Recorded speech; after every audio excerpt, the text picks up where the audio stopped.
காலமாக இந்த சமுதாயம் முற்றிலுமாக புறக்கணிக்கவில்லை. அதே சமயம் முற்றிலுமாக அரவணைக்கவும் இல்லை. ஓரளவுக்கு அரவணைத்து செல்கிறார்கள். நீங்கள் சொல்வது போல் முற்றிலுமாக புறக்கணிக்கவில்லை, அரவணைத்து செல்கிறார்கள். அதுக்கு என்ன காரணம் என்று சொன்னால், இந்த சமுதாயத்தினுடைய தயவும் நமக்கு தேவை என்று ஒரு சில கட்சிகள், அரசியல் கட்சிகள் நினைத்ததனால் அவ்வப்பொழுது நம்மளுக்கு சில வாய்ப்புகளை கொடுத்து இவர்களும் இருக்கிறார்கள் என்று காட்டிக்கொள்வதால் அந்த அரசியல் கட்சிகள் நம்மை பயன்படுத்திக் கொண்டிருக்கிறார்கள். அதனால தான் சொல்கிறேன், முற்றிலுமாக நம்மை புறக்கணிக்கவில்லை, ஆனால் முற்றிலுமாக முழுவதுமாக ஆதரிக்கவும் இல்லை. ஓரளவுக்கு அரவணைத்து தான் செல்கிறார்கள். அதுக்கு பல்வேறு உதாரணங்களை நான் சொல்லுகின்றேன். அதற்கு முன்பாக ஒரு அரசியல் இயக்கத்திலே இன்றைக்கு நம்முடைய சமுதாய சொந்தங்கள் நிறைய வந்திருக்கிறீர்கள். நிறைய பேர் ஒரு அரசியல் இயக்கங்கள் இருக்கிறார். அரசியல் இயக்கங்கள் எல்லாம் பொதுவாக எந்த அரசியல் சார்ந்தவர்களும் இருக்கிறார்கள்.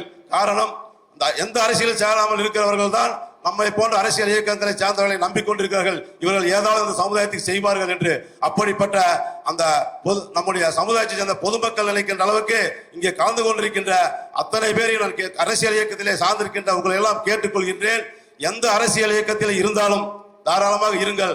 ஆனால் அந்த அரசியல் இயக்கத்திலே ஏற்றுக்கொண்ட கொள்கைக்காக நீங்கள் முன்னின்று ஏதோ பெயருக்கு நம்ம அரசியத்தில் இருக்கிறோம், தலைவர் அழைத்தார், தலைவர் கூப்பிட்டார், மாநாட்டுக்கு சென்றோம், கூட்டத்துக்கு சென்றோம் என்று இல்லாமல் அரசியல் இயக்கத்திலே உங்களை முன்னிலைப்படுத்திக் கொள்ளுங்கள், உங்களை முதன்மைப்படுத்திக் கொள்ளுங்கள். அந்த இயக்கம் போராட்டம் நடத்துகிறதா, உண்ணாவிரதம் இருக்கிறதா, சிறைநிரப்பு போராட்டம் நடக்கிறதா, எது செய்தாலும் உங்களை அந்த இயக்கத்திலே முன்னிலைப்படுத்தி நீங்கள் ஒரு தவிர்க்க முடியாத சக்தி என்று அந்த அரசியல் கட்சியின் தலைமைக்கு உணர வைத்தால் மட்டும்தான் அவர்களுடைய பார்வை உங்கள் மேல் விழுகும். அதனால்தான் சொல்கிறேன், அரசியல் இயக்கத்திலே பெயரளவுக்கு இருக்காதீர்கள், முதன்மைக்கு வர வேண்டும் என்று உழையுங்கள். நிச்சயமாக உழைத்தால் அந்த அரசியல் தலைமை உங்களை புறக்கணிக்க முடியாது. அதுக்கு ஒரே ஒரு உதாரணம் சொல்கிறேன். சாதாரண கிராமத்திலே பிறந்து, விவசாய குடும்பத்திலே பிறந்து, பள்ளி பருவம் முடிந்து, கல்லூரி பருவம் முடிந்து, பட்டம் படிப்பு முடிந்து ஒரு இயக்கத்தை தேர்ந்தெடுத்து அந்த இயக்கத்தின் கொள்கை வழியில் நின்று அந்த இயக்கத்தினுடைய தலைமை மட்டுமல்ல தமிழகமே திரும்பி பார்க்கின்ற அளவுக்கு புகழ் பெற்றவர் நம்முடைய தலைவர் கா. சுப்பு அவர்கள். அவர்கள் செயல்பட்டதனால்தான் அந்த அங்கீகாரம் கிடைத்தது. அது மட்டுமல்ல, சட்டசபைக்குள் வருகிறார் என்று சொன்னால் அத்தனை இயக்கத்தை முதலமைச்சர் முதற்கொண்டு எதிர்கட்சி தலைவர்கள் அஞ்சினார்கள். என்ன காரணம்? அவர்கள் தன்னை வளர்த்தி கொண்டார்கள்.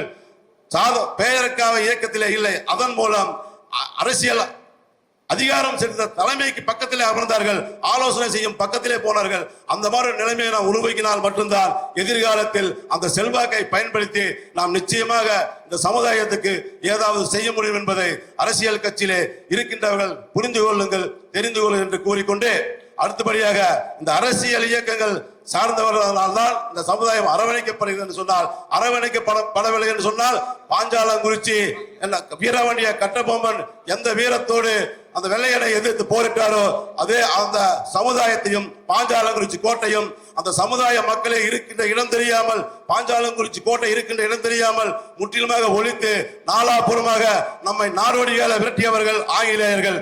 அடியோடும் வேரோடு மண்ணோடும் அந்த பாஞ்சாலங்குறிச்சி தகர்க்கப்பட்டது.